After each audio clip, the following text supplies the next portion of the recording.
continuidade aos termos de colaboração. Nós passamos agora ao termo de colaboração número 9, que presta o senhor João Sequeira Santana Filho, no dia 7 de março de 2017, em Curitiba, na sede da Força Tarefa da Operação Lava Jato. Em minha presença, Robert Pozobon e o promotor de justiça Sérgio Bruno Cabral Fernandes. Também estão presentes os defensores constituídos pelo colaborador, a doutora Alessi Brandão e o doutor Juliano Campelo Prestes. O senhor João Santana celebrou, então o senhor celebrou um acordo com o Ministério Público, um acordo de colaboração, e se comprometeu a revelar fatos ilícitos, a dizer a verdade, inclusive renunciou ao seu direito ao silêncio. O senhor reitera esses compromissos? Reitero. Então, dando continuidade aqui aos seus depoimentos, o senhor enumerou um anexo 9 como compra de apoio para tempo na TV. O que o senhor teria a revelar, a discorrer sobre esse assunto? É o seguinte, é um fenômeno típico do Brasil mais recente, que a necessidade do aumento pela legislação eleitoral. Os partidos têm uma porção de tempo que está diretamente ligado à sua bancada. Quando se faz uma coligação, esse tempo aumenta para o candidato majoritário. Essa legislação e esse tipo de procedimento fez surgir, sem que a maioria da população perceba, um verdadeiro leilão oculto nas campanhas eleitorais brasileiras. Hoje se fala muito de governo, dos defeitos da famosa governo coalizão, e ninguém comenta os defeitos das campanhas de coligação, porque elas todas são feitas com acordos, não exatamente políticos, ou somente políticos, acordos financeiros. E o que acontece? No momento que um partido senta com um candidato e oferece, e sabe que está dando seu tempo, invariavelmente se pede uma ajuda financeira. Pede uma ajuda financeira para as campanhas. O partido que tem mais tempo na TV, como por exemplo o PMDB, só como exemplo, que tem 3 minutos e pouco, o PSDB, o DEM, que tem um pouco menos, mas quase isso, eles têm um preço, tem um valor no mercado eleitoral, vamos dizer, na bolsa, mais forte. E, em contrapartida, eles têm uma bancada maior que seus deputados precisam receber ajuda de campanha. Então, a irrigação é muito ampla. Acontece, então, um círculo vicioso que se implantou e que necessita ser quebrado. Eu, pessoalmente, nunca presenciei uma negociação desse tipo. O senhor me dá tanto? Não, porque isso é feito pelos políticos, pelos líderes políticos. Mas, indiretamente, eu sabia da existência disso e, uma ou duas vezes, por exemplo, Palocci e Vaccari justificaram atrasos no pagamento da nossa empresa para a Mônica e até mesmo para mim, dizendo, olha, vocês tenham paciência, vocês são de casa e eu estou sofrendo uma pressão muito forte para recurso para as campanhas e os partidos que apoiam, que fazem parte da nossa coligação. Então eu tive que pagar um desses partidos, não me lembro exatamente se citou algum exemplo um dia, mas que foi. Então é uma prova de que isso existia também. Ele falou expressamente que teve que pagar um partido? Isso não só foi uma vez. Quer dizer, por exemplo, eles se comprometiam no dia X de nos pagar. E falhava no pagamento. Depois. Então, uma, duas ou três, várias vezes, eu diria, em várias campanhas, justificativo esse. Olha, a gente estava com dinheiro já alocado e tivemos que utilizar esse dinheiro para o pagamento de campanhas que vieram com a faca no nosso pescoço, os partidos que nos apoiam.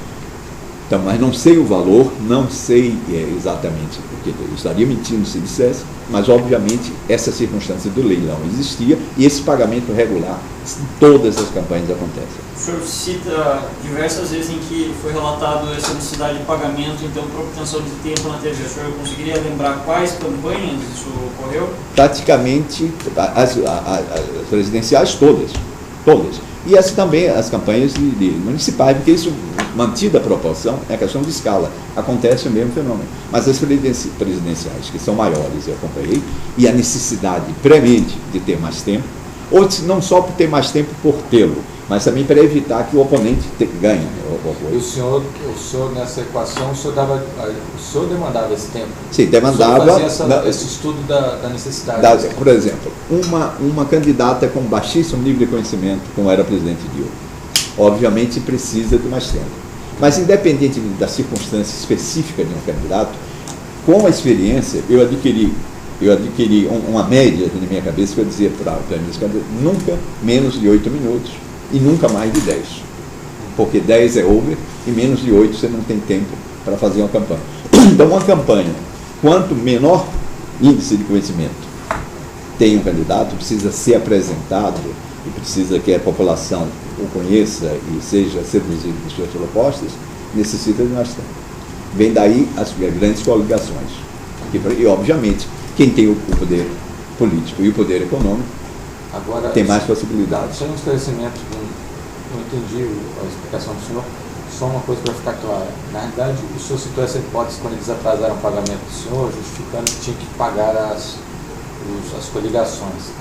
Mas ficou parecendo que foi uma demanda que surgiu ali. Na realidade, esse acordo ele vem antes. Vem antes. Na verdade, o acordo vem antes. É acertado, senta na mesa o valor, os pagamentos são feitos ao longo do negócio. Não é uma coisa que vai sendo demandada. Não, sem dúvida, é feito não antes. Não é assim, vamos coligar e depois pede apoio financeiro. Para coligar tem um pagamento. Certeza que pela prática deve ser uma negociação exatamente. Só coliga se pagar. Coliga se pagar. Agora, como tudo em campanha eleitoral, a começar dos dividendos oficiais ou não do marketing, vai sendo pago ao longo da campanha, com os atrasos normais. Esses pagamentos que o Palocci e o Bacari justificaram para atrasar para o senhor, é um acerto já no início da campanha. Do início das campanhas. No início de campanha, com as coligações. Então, Palocci e Bacari, o senhor recorda expressamente que relataram essa necessidade de dispêndio de recursos para compra de tempo de TV com Como também.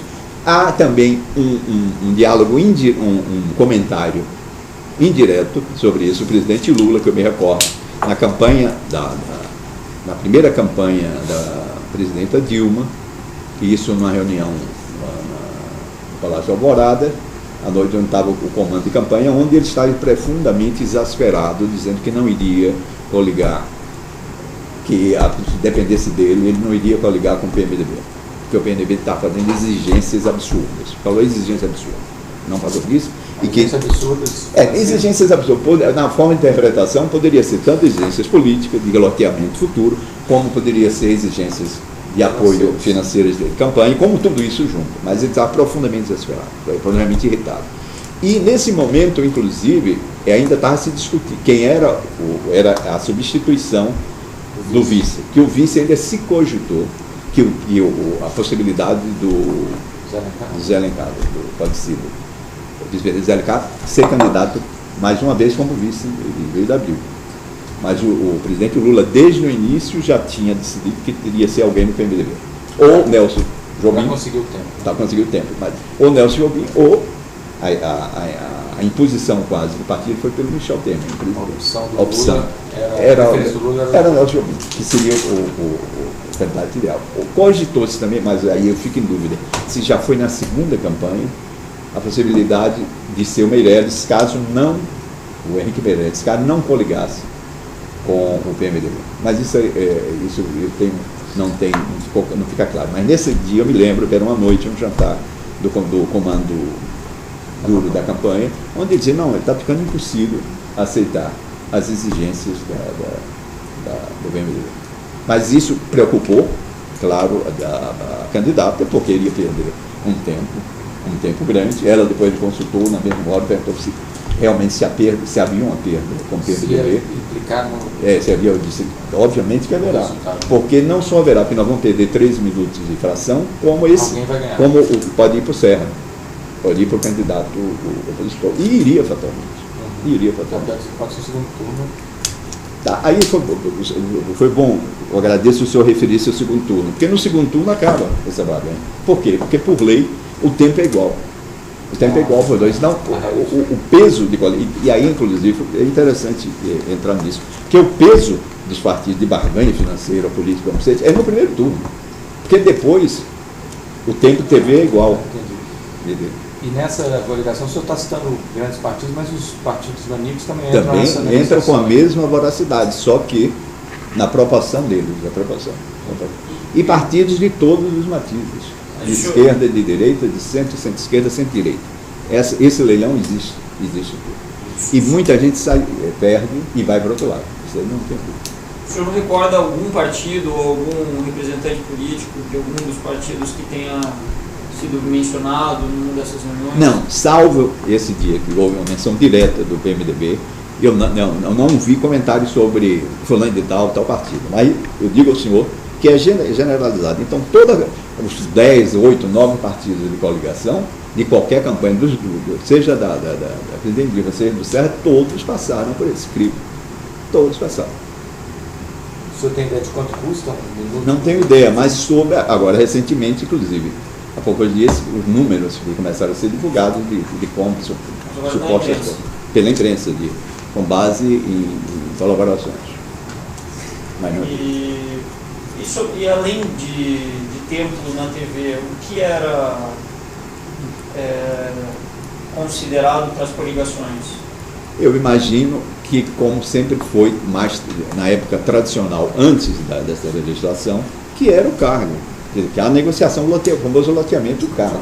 Hoje em dia, nas últimas campanhas, não é culpa de ninguém, é do processo político e das deformações do processo eleitoral da democracia brasileira, é que isso começou a juntar-se mais, formar esse blend, dessa mistura absurda, e que é um dos males mais importantes, piores para a campanha. O senhor sabe de alguém que tenha sido designado para um cargo específico? Não, isso não, porque essas negociações do comitê político da campanha, do candidato e dos presidentes dos partidos, etc. Mas o senhor foi consultado sobre a escolha do vice, por exemplo? Consultado como o perfil, sim, consultado. Por exemplo, desde o início ficava claro para mim que o presidente, do ponto de vista eleitoral, o presidente Michel Temer não somava nada. Ao contrário, poderia restar. O senhor, como profissional do marketing, não recomendaria a escolha dele? Não, como candidato não, eu comentei internamente sobre isso. Inclusive porque nós fazemos também. Quando o senhor deu essa orientação e avisaram que tinha que ser o candidato seria o presidente Michel Temer. Qual foi a minha reação? Não, é porque o PMDB é o partido mais forte. O Tempo de TV, por essa ordem. O Tempo de TV, e aí eu concordo com o Tempo de TV. Segundo, o apoio futuro de bancada, que uma coisa está ligada à outra. Mas, inclusive, tem essa pergunta, nós fazemos testes de perfil de vices. O Temer não tinha um perfil, nunca teve. Pouco conhecido, e onde era conhecido sofria críticas, e não havia uma sinergia entre os perfis dele e da Dilma. Ao contrário, a Dilma precisava ter, na verdade, era um político mais jovem, mais aberto, mais carismático, que compensasse sem engoli-la sobre isso. Mas isso é uma questão técnica, mas que acho que não vem um caso técnico. Mais alguma consideração sobre isso? Eu acho que só uma consideração, o dinheiro para pagamento dessa coligação, o senhor tem conhecimento se ele era declarado? Não, obviamente, primeiro não tem, mas obviamente não era declarado. Isso faz parte realmente do Caixa 2, sem dúvida. Uma das utilizações do Caixa 2, e eu acho que agora com as investigações da Lava Jato está ficando claro isso. Esse era justamente o motivo que atrasavam os... na verdade, nós éramos vítimas disso. Certo, então encerrando o tempo de colaboração como modo.